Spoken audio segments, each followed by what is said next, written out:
जो लोग अपने भाग्य का रोना धोना चालू रखते हैं कि हमारे भाग्य में ये नहीं है, वो नहीं है, हमारा दुर्भाग्य चल रहा है, वे लोग अपना रोना धोना बंद करें और ये जो बड़ी बड़ी तिथियां आती हैं उनका भरपूर लाभ उठाना शुरू करें।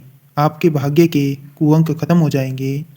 इन्हीं में से एक मुख्य तिथि है जो माघ माह की अमावस्या को आती है, जिसे मौनी अमावस्या के नाम से जाना जाता है। अब की बार मौनी अमावस्या 18 जनवरी को पड़ रही है। इस बार की मौनी अमावस्या है जो 2026 में अपने साथ खूब सारे दुर्लभ योगों को साथ लेकर आ रही है। आप लोग बारी बारी से इसे सुनते जाना और ये भी बताऊंगा कि इन दुर्लभ योगों में क्या क्या करना है। सबसे पहले इसके नाम की हम लोग महिमा जान लेते हैं। मौनी अमावस्या यानी कि इस दिन विशेष रूप से मौन रखा जाता है, जिससे हमें मुनि पद की प्राप्ति होती है, यानी कि हमें उच्च गति मिलती है और सूझबूझ बढ़ती है। भगवान में हमारा मन लगता है। जो लोग तीर्थों में जाते हैं उनके लिए मौन की महिमा ज़्यादा बताई गई है। अब बात करते हैं सबसे पहले योग, स्वार्थ सिद्धि योग की। यह अमावस्या के दिन सुबह 10:14 से अगले दिन सूर्योदय तक रहेगा। इसकी महिमा क्या है? शास्त्रों में इंद्र का वज्र बड़े बड़े पर्वतों को नष्ट करने में समर्थ होता है। ठीक उसी प्रकार यह योग समस्त ज्योतिष दोषों को नष्ट कर देता है। यानी कि कोई भी शुभ कार्य चालू करना हो, या वाहन खरीदना हो, या कोई लेन देन करना हो, कोई भी शुभ कार्य करना हो, आज इस योग में कर सकते हैं। अब दूसरा योग बन रहा है कि 18 तारीख रविवार का दिन है, यानी कि रविवार के दिन अमावस्या पड़ रही है, इसलिए इसे भानु अमावस्या भी कहते हैं, अर्थात रविवारी अमावस्या भी कहते हैं। अमावस्या अगर रविवार के दिन पड़ती है तो यह सूर्य ग्रहण के समान पुण्यदायक होती है। इस दिन आप जप तप दान पुण्य करते हैं तो इसका आपको 10 गुना होकर मिलता है। हम जो कर्म करेंगे उसका हमें कई गुना होकर मिलेगा। इस दिन किया गया स्नान समस्त पापों को नष्ट कर देता है। इस दिन गंगा जी में, सरस्वती जी में या नर्मदा जी में किसी भी पवित्र जल में स्नान करते हैं तो 1000 अश्वमेघ यज्ञ करने का पुण्य या फल प्राप्त होता है। बहुत बड़ी महिमा है मौनी अमावस्या की।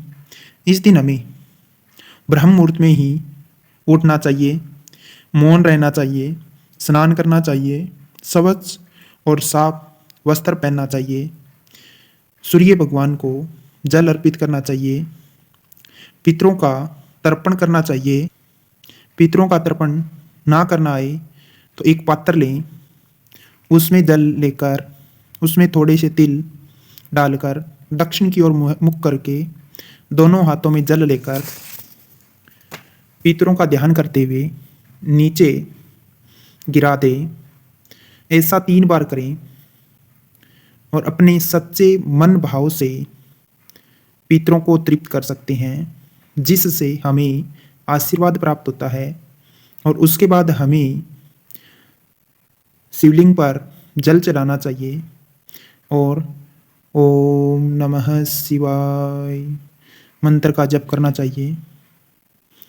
स्कंद पुराण में वर्णन आता है कि अमावस्या के दिन श्रद्धा के साथ किया गया दान पितरों को तृप्त करता है और दाता को मोक्ष प्राप्त करता है।